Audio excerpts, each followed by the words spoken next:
بسم الله الرحمن الرحيم اللهم صل على سيدنا محمد سيدنا محمد كما صليت على سيدنا إبراهيم سيدنا إبراهيم وبارك على سيدنا محمد سيدنا محمد كما باركت على سيدنا إبراهيم وعلى سيدنا إبراهيم إنك حميد مجيد.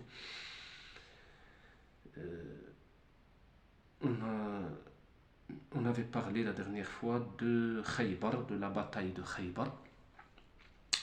Alors, après s'être débarrassé des juifs de Khaybar qui complotaient contre les musulmans, il ne restait que la compliquée tâche de répandre l'ordre dans toute la péninsule arabique.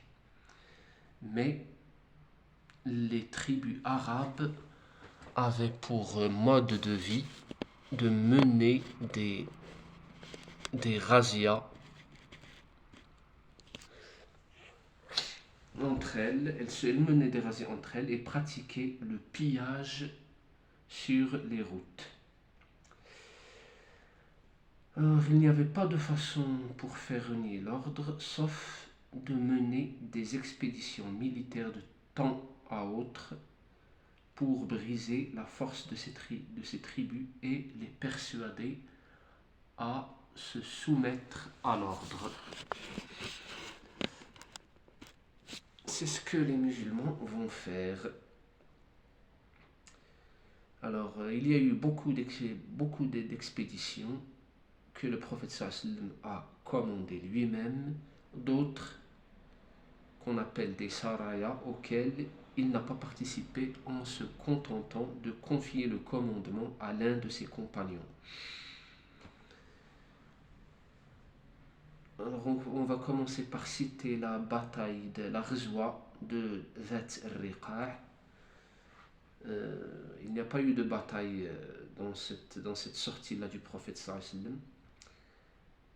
Il y avait des tribus, les Bani Anmar, les Bani Tha'laba et les Bani Muharib, qui se sont alliés et rassemblés pour tenter d'attaquer Médine.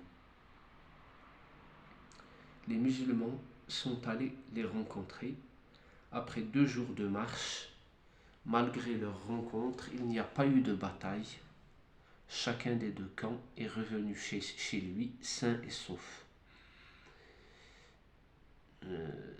Les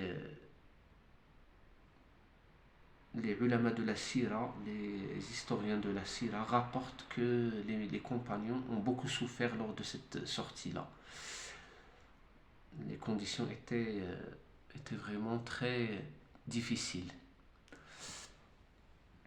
Il y a la Sariya de Abdullah al-Laythi vers les Banu al-Malouh.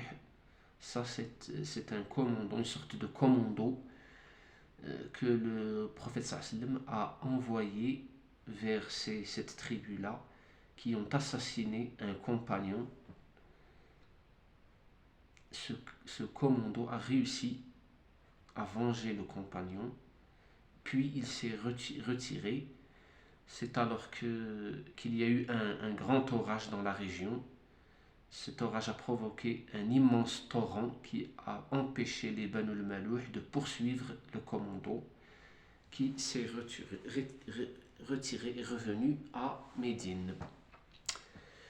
Il y a eu beaucoup d'autres expéditions. Certaines ont accompli leur mission, d'autres non.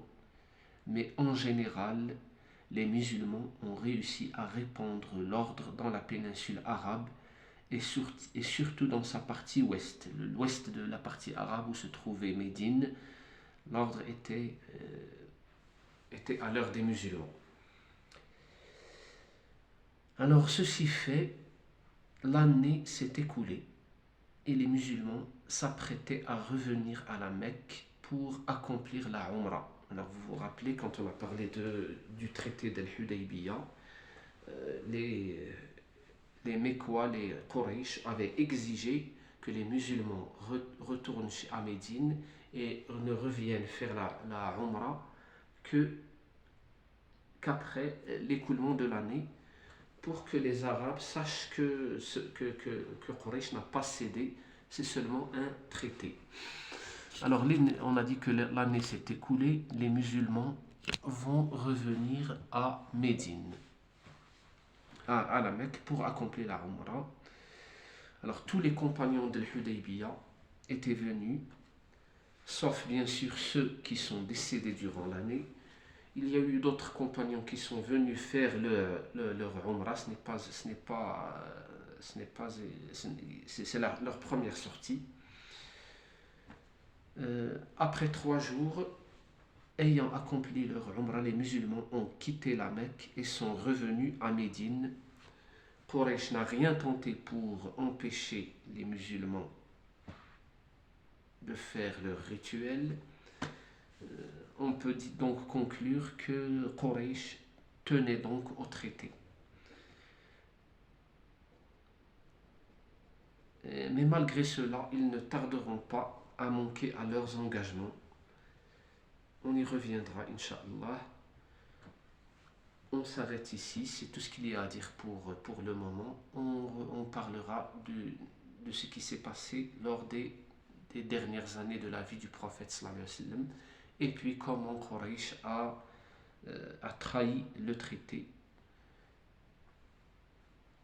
Merci de m'avoir suivi. Je vous prie de bien vouloir vous abonner à cette chaîne et de nous aider par un like, un petit pouce, et de nous